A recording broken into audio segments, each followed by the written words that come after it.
Well, I think the teaching at that time and the teaching up to when he left, I would say pretty much dovetail.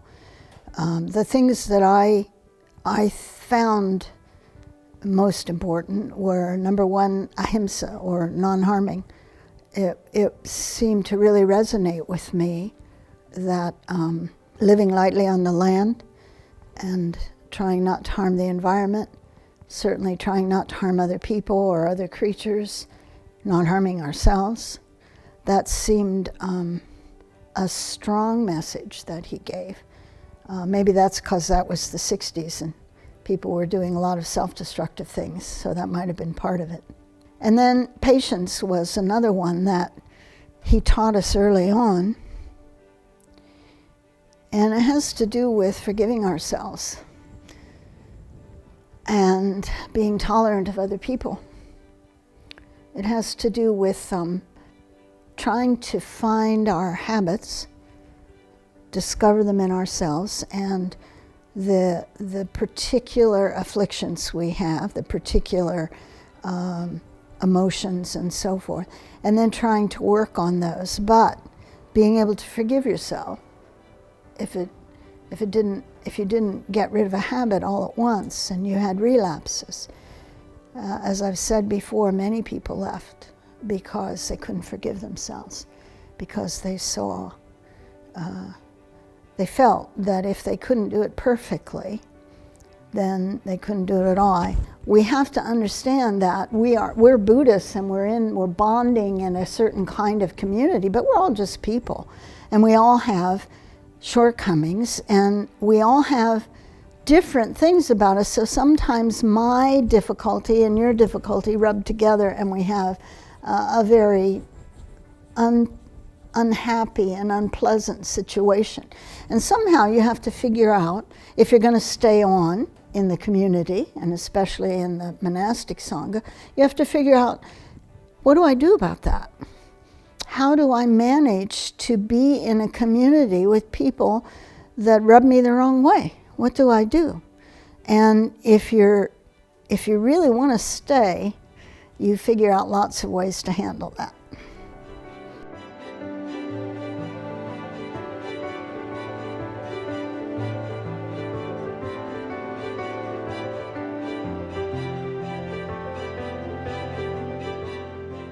So if I were to try to boil down what his teachings were that that spoke to me, one of them was patience.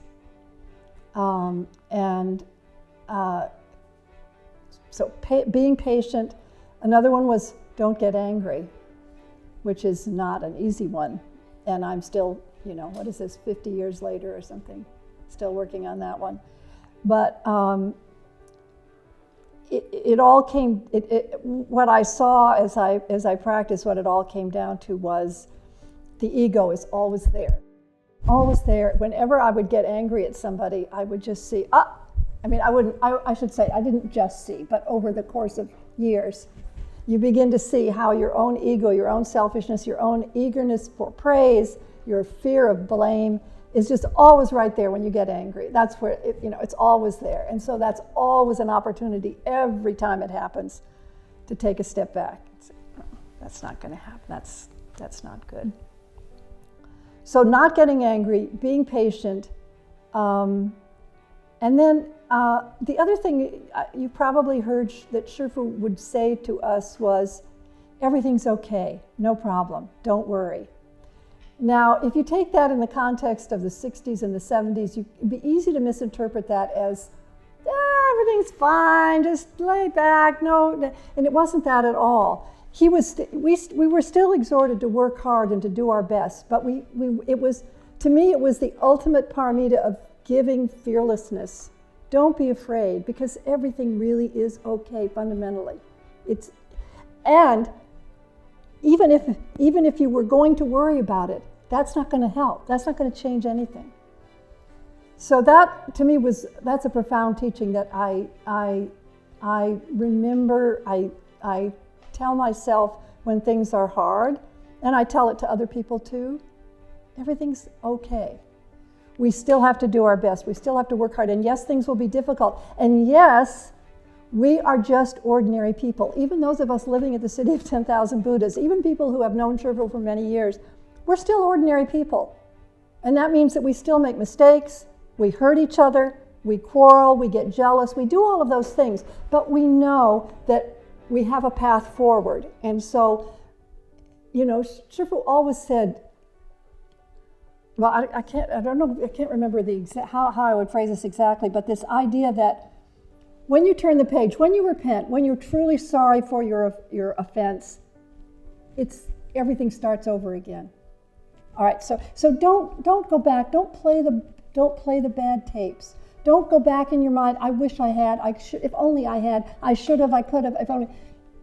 That's just wasted energy. We have this precious gift of this time that's given to us, and so this is the time. I made that mistake. I'm going to move forward. I'm not going to make that. Hopefully, I'm going to make that mistake again. And if I do, I remember. I'm an ordinary person. I'm in an extraordinary place, and I'm capable of extraordinary things, but I'm still an ordinary person, and the people that are working with me and that are living with me are ordinary people too. And they have the same faults that I do.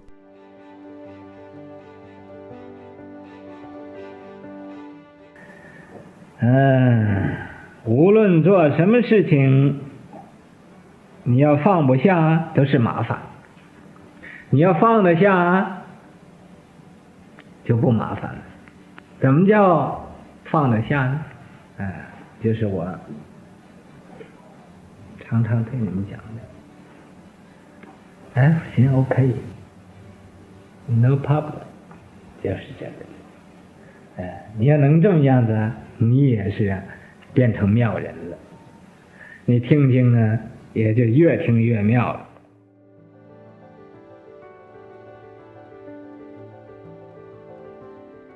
你这样能改过自新，以前你无论犯什么罪业，都我愿意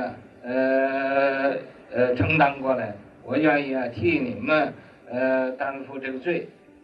因为以前你们不懂，你们造了罪业是不明白，没有学佛法。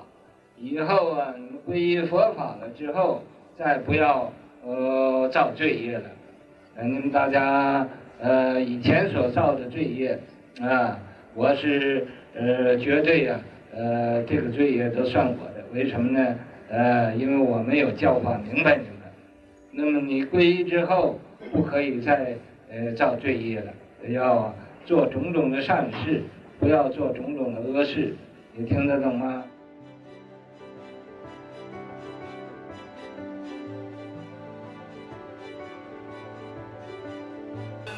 我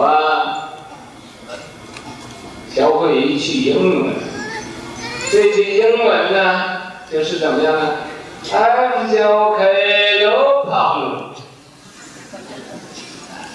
就是一切事情怎么样都好，你骂我也好，打我也好，杀我也好，总而言之我是认账的。